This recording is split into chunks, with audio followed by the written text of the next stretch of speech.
Welcome to the 13th deep dive in our series, Pakistan, a hard country. We're using Anatol Lieven's insightful book and the other material you've shared with us to really explore the complexities of Pakistan. Exactly. And a big welcome to you, our listener. It's your sources that make these deep dives possible, and they give us such rich ground to cover. Today, we're really honing in on Lieven's analysis of a specific major challenge, defeating the Taliban.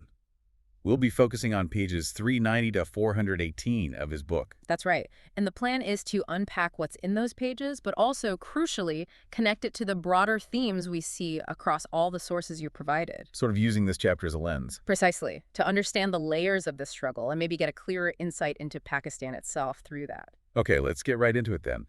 That section on the Taliban fight, what jumps out first from Lieven's account in these pages? Well, the first thing is this really critical disconnect he points out. Disconnect. Yeah, between how some media, especially Western media, saw it like the government was basically defeated, overwhelmed. Right, that narrative was definitely out there. But then Lieven, and the sources you gave us underline this too, points to the absolutely vital role of Pakistani, and especially Pathan, public opinion. It wasn't just about military might. Ah, okay, so the perception didn't match the underlying dynamics. Exactly. And Lieven says many media analyses just completely missed this. He describes this, common attitude among some journalists back in 2008, 2009, where they jump to blaming external forces for bombings, India's raw, maybe the U.S., or even that the Pakistani army itself was somehow involved. Like that story about the Marriott bombing truck, that it supposedly came from the Indian embassy. Precisely that kind of theory. And the source makes it clear this wasn't just,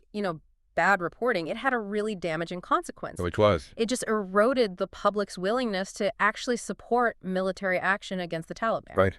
If you think it's India bombing you, or your own army. Why would you back that army going after the militants? It undercut the whole effort. Okay, so that explains why, after April 2009, the army reportedly tried to, quote, get a grip on the media.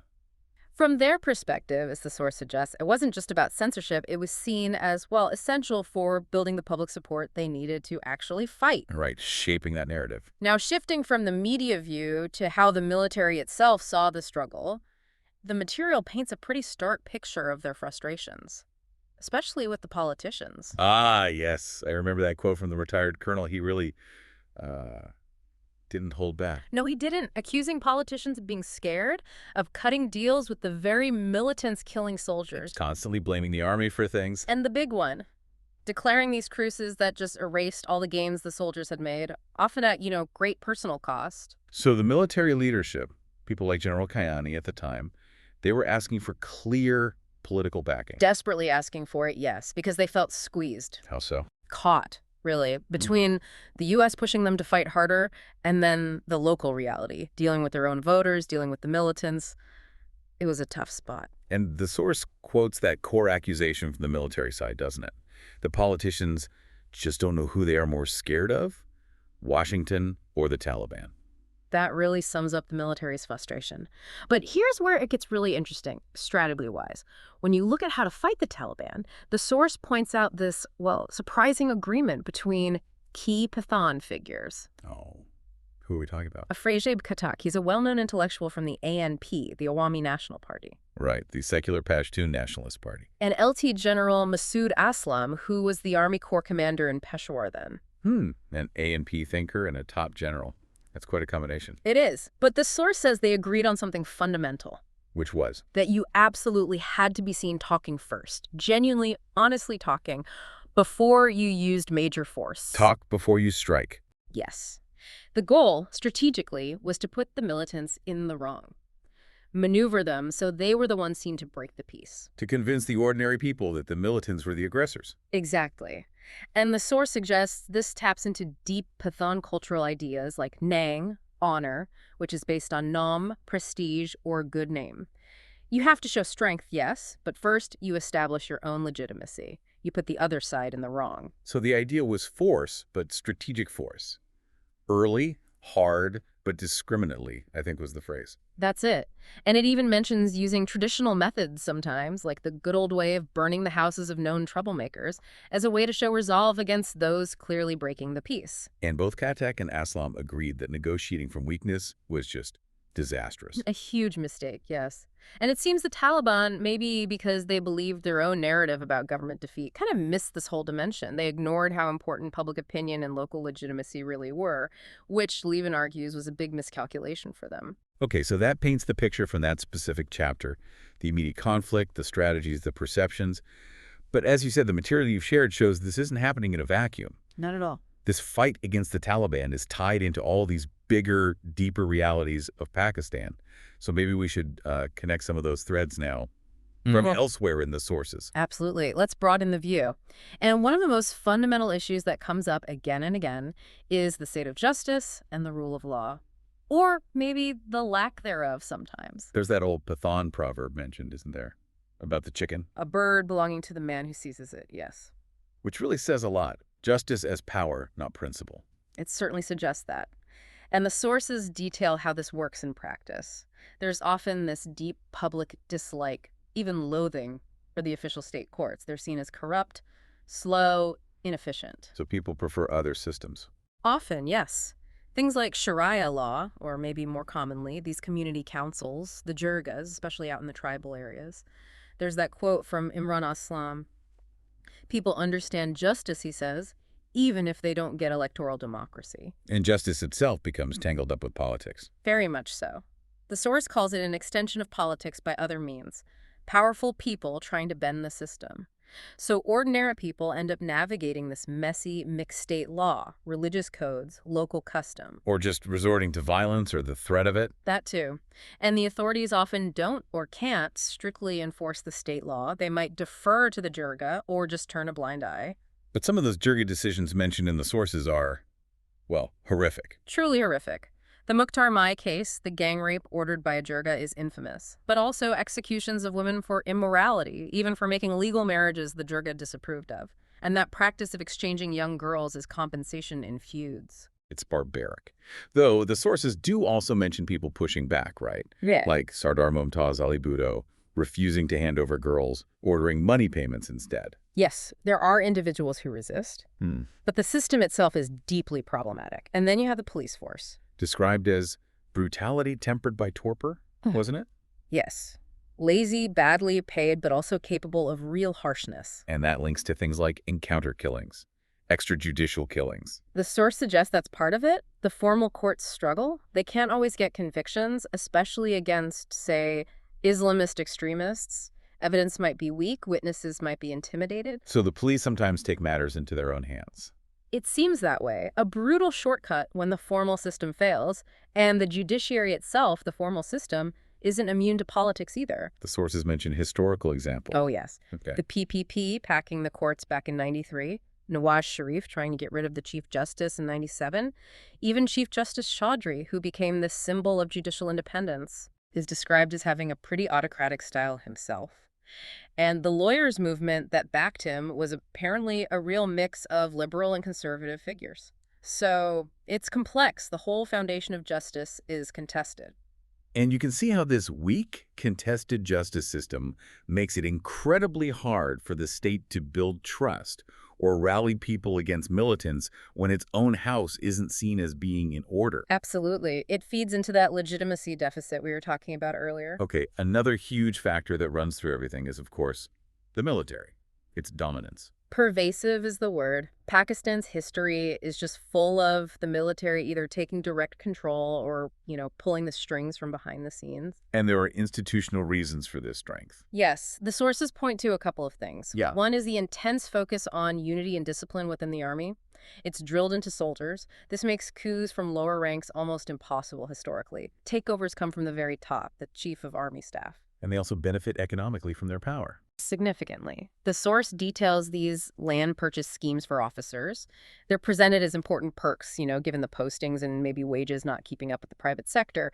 But it ties the officer corps financially to the institution's power. It's also described as a huge employer, right, for the middle class. Pakistan's largest middle-class employer and a major route for social advancement, especially drawing recruits from certain areas like the Pathwar region in Punjab, where families have generations of military service. It's deeply embedded socially. And their strategic thinking shapes the state, too. That fear of India. That deep-seated fear of encirclement by India is key. It drives policies like wanting strategic depth in Afghanistan. The source explicitly links this to why Pakistan historically supported groups like the Afghan Taliban, or someone like Hekmatyar. And the ISI's Kashmir strategy. Focused, the source says, on accession to Pakistan, not independence for Kashmir, which meant backing Islamist groups and apparently sidelining or even eliminating leaders of secular groups like the JKLF. What about the nuclear weapons? That's always a big international concern. The sources address that. Internally, they're seen as the ultimate security guarantee. Protected by heavily vetted personnel, not on hair trigger alert, often kept disassembled. So the fear isn't so much that terrorists could just grab them. That's seen as highly unlikely, unless the state itself completely falls apart. The bigger fears outlined in the material are things like a premature U.S. strike destabilizing everything, or India's growing conventional or nuclear edge pushing Pakistan towards, say, seeking dangerous technology elsewhere. So the military is this massive, powerful institution with its own economic interests, its own strategic view, a real center of gravity within the state. Absolutely. And that inevitably shapes how Pakistan deals with everything, including internal threats like the Taliban. Okay, let's shift gears slightly. Let's talk about ethnicity, tribes, kinship, another layer of complexity from the sources. A huge layer. And the first point made is that these ethnic groups in Pakistan are often really intermingled. So clear-cut definitions can be, well, a bit artificial. And complaints about one group dominating, like Punjabis. It's more nuanced. Much more nuanced. Like, the military recruits heavily from Punjab, but mainly from just a few specific districts, not the whole province. And even provincial borders themselves, like Balochistan's, are historical creations, not necessarily reflecting deep ethnic unity on the ground. And people have overlapping identities. Yes, the source mentions being a Sayyid, claiming descent from the Prophet, might be more important to someone than their provincial identity. But underpinning politics, especially locally, are these kinship groups and patronage networks. Absolutely fundamental. From the big landlords, the old feudals, and the newer ones maybe rich from business or corruption right down to the village level. These groups offer protection, they offer favors, and they expect loyalty in return. So voting often follows biradari, the kinship group. Very often. People vote for the group expecting direct benefits, a road, a gas connection, help with a problem. The source describes people crowding politicians at dinners asking for help with loans, or getting charges dropped. Yes. And the nature of power is shifting a bit. You need to be linked to a political party now for real clout and protection. But that also means you're more exposed if your party loses power. What about Pathan tribalism specifically? Described as very deep but also full of rivalries. And complicated because the Pathans are split between Pakistan and Afghanistan, which has maybe hindered a unified modern nationalism developing.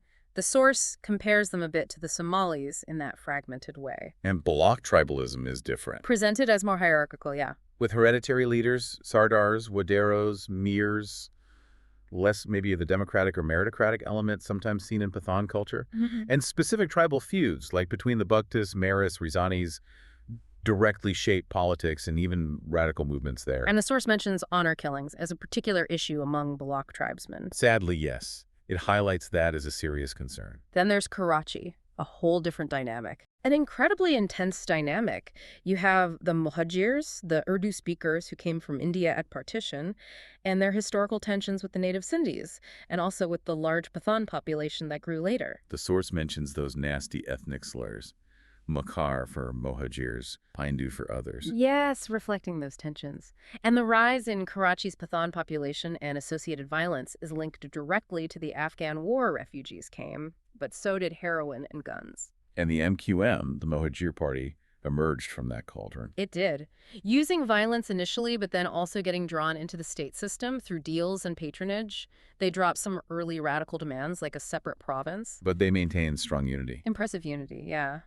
Partly down to Altaf Hussein's kind of personality cult, but also this appeal of representing the ordinary Mohajir. They focus on local issues, improving neighborhoods, but they've also been accused of controlling things tightly, monitoring journalists, for example. And the AMP in Karachi, the Pathan party, represents the Pathan community there. They've apparently had internal debates about dealing with the Taliban. Led by self-made business types, like Saya Shahi mentioned in the source, distinct identity, red flags.